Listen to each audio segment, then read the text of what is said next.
하나님께서 우리에게 주신 말씀은 룻기 1장 15절에서 22절입니다. 룻기 1장 15절에서 22절 합독하겠습니다. 나오미가 또 이르되 보라 내 동서는 그의 백성과 그의 신들에게로 돌아가나니 너도 너의 동서를 따라 돌아가라 하니 룻이 이르되 내게 어머니를 떠나며 어머니를 따르지 말고 돌아가라 강권하지 마옵소서. 어머니께서는 가시는 곳에 나도 가고 어머니께서 머무시는 곳에 나도 머물겠나이다. 어머니의 백성이 나의 백성이 되고 어머니의 하나님이 나의 하나님이 되시리니 어머니께서 죽으시는 곳에서도 나도 죽어 거기 묻힐 것이라. 만일 내가 죽을 일 외에 어머니를 떠나면 여호와께서 내게 벌을 내리시고 더 내리시기를 원하나이다 하는지라. 나오미가 룻이 자기와 함께 가기로 굳게 결심함을 보고 그에게 말하기를 그치니라. 이에 그 두 사람이 베들레헴까지 갔더라. 베들레헴에 이를 때에 온 성읍이 그들로 말미암아 떠들며 이르기를 이가 나오미냐 하는지라. 나오미가 그들에게 이르되 나를 나오미라 부르지 말고 나를 마라라 부르라. 이는 전능한 내가 풍족하게 나갔더니 여호와께서 내게 비어 돌아오게 하셨으니라. 여호와께서 나를 징벌하셨고 괴롭게 하셨거늘 너희가 어찌 나를 나오미라 부르냐 하니라.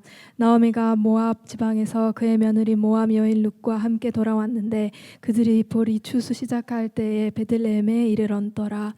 아멘. 네, 수고하셨습니다. 베들레헴 땅에 흉년이 들었습니다. 흉년이 들었다는 것은 당시 농경 사회에서는 굉장히 큰 인생의 위기죠. 오늘 우리식으로 표현하자면 큰 경제 위기가 온 겁니다. 그래서 물가가 폭등하고 사람들은 먹고 살 만한 충분한 식량이 없게 되고 그래서 굉장히 힘든 시기를 견뎌야 해요. 그것이 1년이 될지 2년이 될지 알 수 없는 그런 정말 막막한 위기가 닥친 것이죠. 이때 나오미의 남편 엘리멜렉은 모압 땅으로 이주하기로 결심합니다. 모압 땅은 모압 평지라고 불리는 곳이 있는데 그곳은 매우 비옥한 땅이고 물이 많았기 때문에 그래서 그곳에서는 보리든지 밀이든지 농사를 지으면 농사가 굉장히 잘 됐어요. 제가 성지순례 갔을 때 그 모압 평지를 지나게 됐는데 몇 킬로미터를 달려도 계속 평지인데 정말 많은 곡식들이 물결 치듯이 그 곡식들이 자라 있는 걸 보았습니다. 지금도 그렇고 과거에도 이 모압 평지는 비옥한 땅으로서 많은 사람들이 가서 넉넉한 물질을 얻을 수 있는 그런 곳이죠. 그래서 모압 땅으로 이주하기로 결심했습니다.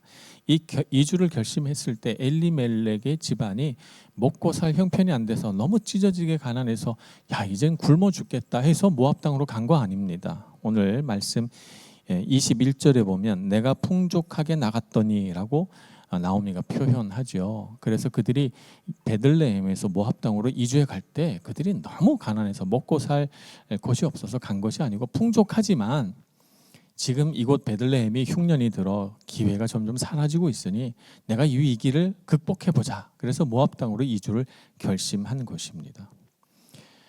삶의 어려움이 닥쳐올 때 그 어려움을 해결하는 방식은 다양합니다. 여러 가지 방법들이 있습니다.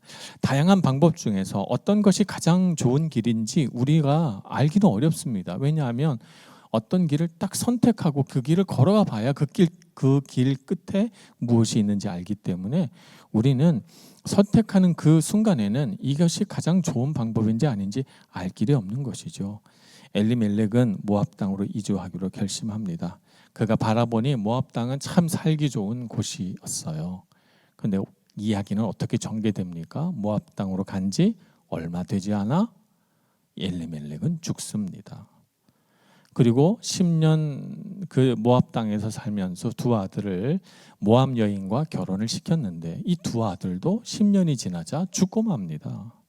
그 집안의 남자 셋이 다 죽은 거예요. 과부 세 사람만 남은 거죠. 그러니까 결과적으로 보면 모압 땅으로 이주를 결심한 것은 지혜로운 선택이 아니었다라고 보여집니다. 이렇게 말할 수가 있는 거죠. 창세기 13장에 보면 아브람과 조카 롯이 서로 가지고 있는 이 짐승들이 많아져서 함께 살기 이 땅이 너무 비좁으니 우리가 각자 가야 할 길을 정하자. 그리고 높은 산에 올라가서 자신들이 가야 할 땅을 선택하자고 합니다. 그래서 롯이 먼저 선택권을 갖게 돼요. 그가 이렇게 쭉 내려다 보니까 요단강이 흐르는 그 하구에 땅이 아주 비옥합니다. 물이 넉넉해서 여호와의 동산 같고 애굽 땅 같았더라. 이렇게 창세기 13장에 나와 있어요. 그래서 야, 저긴 참 살기 좋겠네.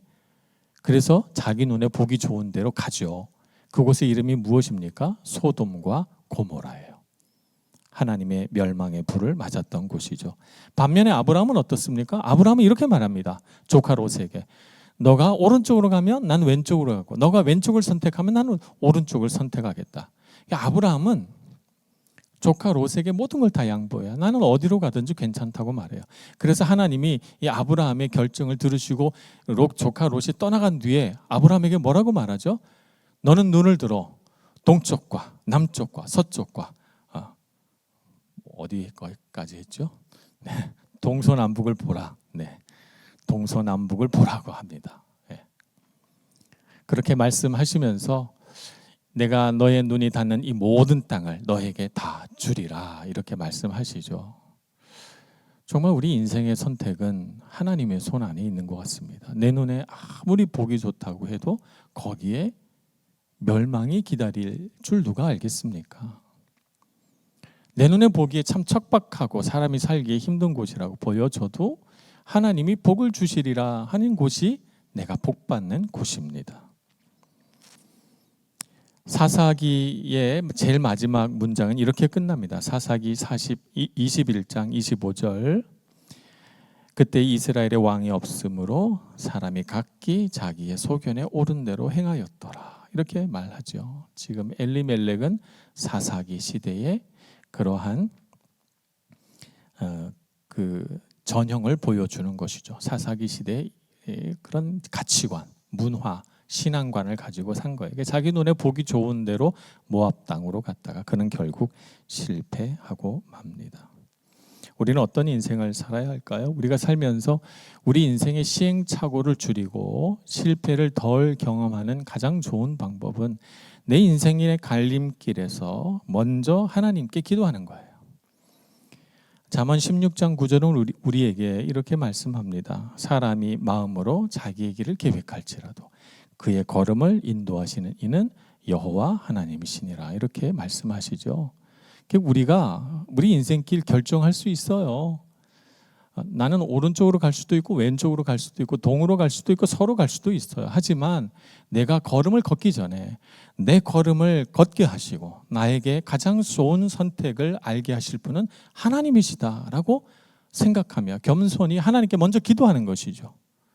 어디로 가야 할지, 무엇을 해야 할지, 무엇을 선택해야 할지 하나님께 먼저 묻고 기도하는 여러분들 되시기를 바랍니다. 그래서 여러분 눈에 설령 그것이 좋은 길이 아닌 것처럼 보여도 하나님이 함께 하시면 그 땅은 좋은 땅인 것이고 아무리 물이 넉넉하고 살기 좋아 보여도 하나님이 함께 하지 않는 곳이라면 그곳은 소돔과 고모라가 될 수 있다는 사실을 여러분 명심하고 사람의 눈으로 보고 판단하기보다 하나님이 함께 계신가 아닌가를 먼저 주의 깊게 살피는 여러분들 되시길 축복합니다. 자, 그런데 어쨌든 실패는 일어났잖아요. 나오미의 삶에 실패는 경험됐어요. 우리가 인생을 살면서 실패가 없는 삶을 살기를 원하지만 어찌 우리 인생에 실패가 없겠어요? 그럼 실패가 있으면 그러면 우리 인생은 끝난 건가요? 그렇지는 않죠. 실패 속에서 우리는 어떻게 살아야 할까요? 많은 사람들이 실패는 내가 잘못 선택한 것에 대한 벌이라고 생각합니다. 그렇지 않아요. 그렇다면 우리가 실패를 겪을 때마다 벌 받는다고 생각할 거 아니에요? 그렇지 않습니다. 존 허시라고 하는 분은 이런 말씀을 하셨어요. 배움은 실패에서 출발한다. 처음 실패하는 곳이 배움의 출발점이다. 이렇게 말씀하셨어요. 그래서 나오미는 자기 인생의 실패한 그 지점 모압 평지에서 어떻게 결정해요? 출발점으로 돌아가기로 생각합니다. 내가 이 실패한 그 지점, 그곳이 바로 베들레헴을 떠나기로 한 그 지점이었거든요. 그래서 베들레헴으로 돌아가기로 결정하지요.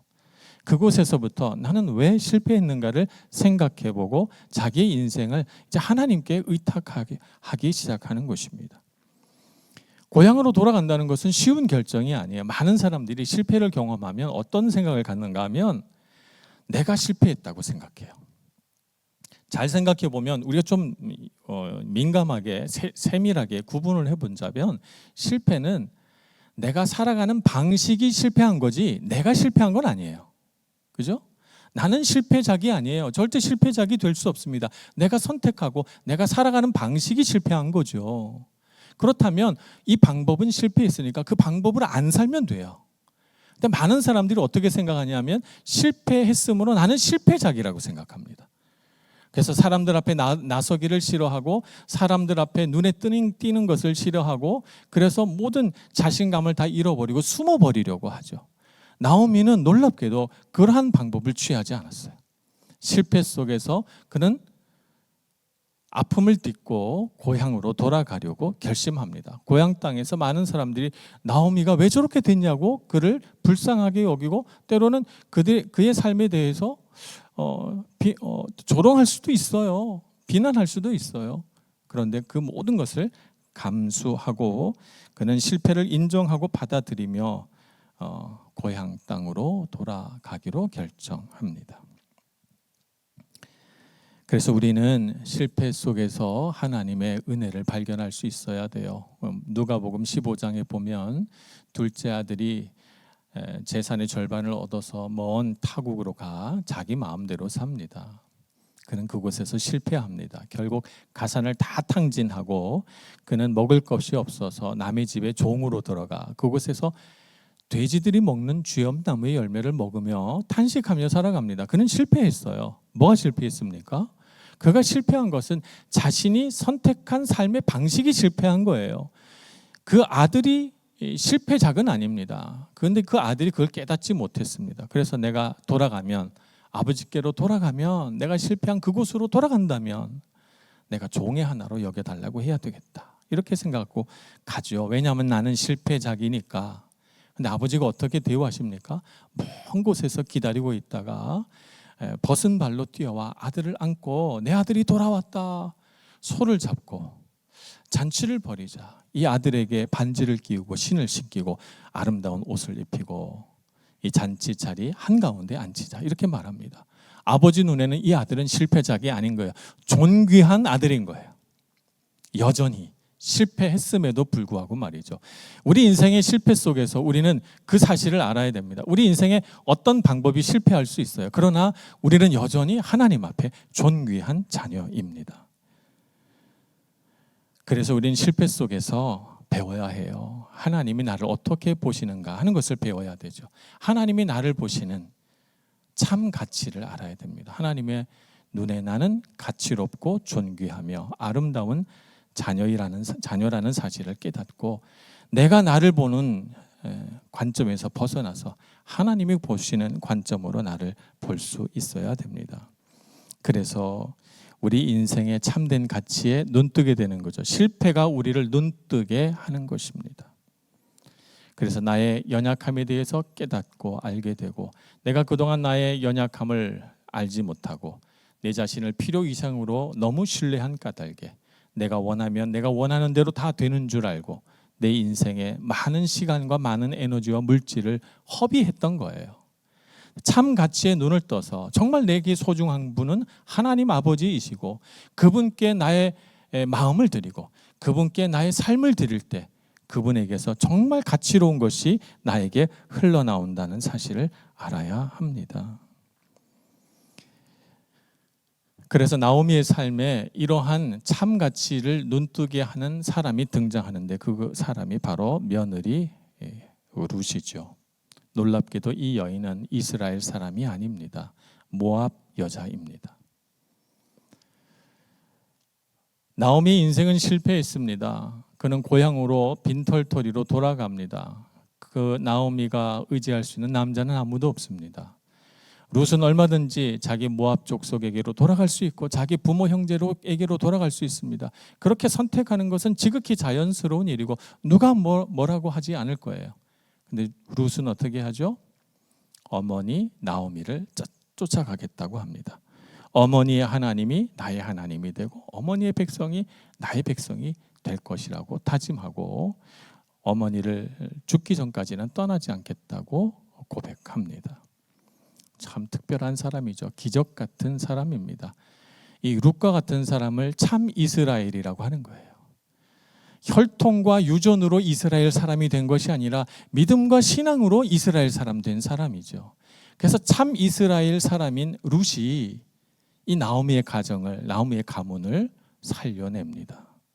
나오미의 삶에 기쁨을 주고 나를 말하라, 쓰다, 괴롭다라고 부르라고 했던 나오미를 그 이름 그대로 기쁨 되게 하는, 기뻐지게 하는 삶으로 이끄는 사람이 바로 룻이죠.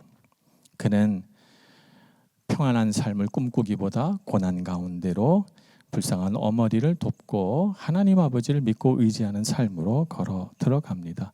그래서 그는 보아스라고 하는 가정의 접붙임을 받아서 그는 오벳이라고 하는 아들을 낳게 되는데 이 오벳이 바로 다윗의 할아버지입니다. 위대한 가문을 이루게 되고 이 다윗의 가문에서 예수 그리스도가 태어남으로써 탄생하심으로써 그래서 룻은 예수님의 족보에 이름이 올라가게 되죠. 참 이스라엘 사람입니다. 오늘 우리도 혈통으로는 이스라엘 사람이 아니나 믿음으로 우리는 이스라엘 사람 된 그런 사람들이죠. 그래서 우리는 하나님의 참 가치를 눈떠야 됩니다. 우리가 인생을 살면서 우리도 실패할 수 있어요. 어쩌면 실패는 우리 인생의 당연한 것인지도 모릅니다. 실패 속에서 하나님을 찾고 실패 속에서 하나님의 사랑을 알고 그 가운데서 하나님 앞에 더욱 겸손해져서 우리가 가지고 있는 물질, 우리가 가지고 있는 시간, 우리가 꿈꾸는 인생의 계획들을 어떻게 하면 하나님 안에서 더 아름답고 온전한 곳으로 만들까, 그것을 생각하고 그 일을 향하여, 그런 삶을 향하여 당당하게 걸어가시는 여러분 모두가 되시기를 축복합니다. 기도하겠습니다. 자비하신 하나님, 우리 인생에 참 많은 실패가 있었으나 그 실패는 실패가 아니라 바로 우리의 인생에 함께 하시는 하나님을 일깨우시고자 하시는 하나님의 가르침이고 우리 인생의 학교인 것을 배웁니다. 주님, 우리를 하나님의 사랑 안에서 눈뜨게 해 주옵소서. 그래서 주님께서 우리를 얼마나 존귀히 여기시며 우리가 하나님의 뜻대로 살아가는 것이 우리 삶에 얼마나 소중하고 아름다운 일인지 알게 해 주셔서 주님 앞에서 더욱 겸손히 우리 인생의 문제 앞에서 더욱 하나님을 간절히 찾는 저희들 되게 해 주옵소서. 예수님의 이름으로 기도합니다. 아멘.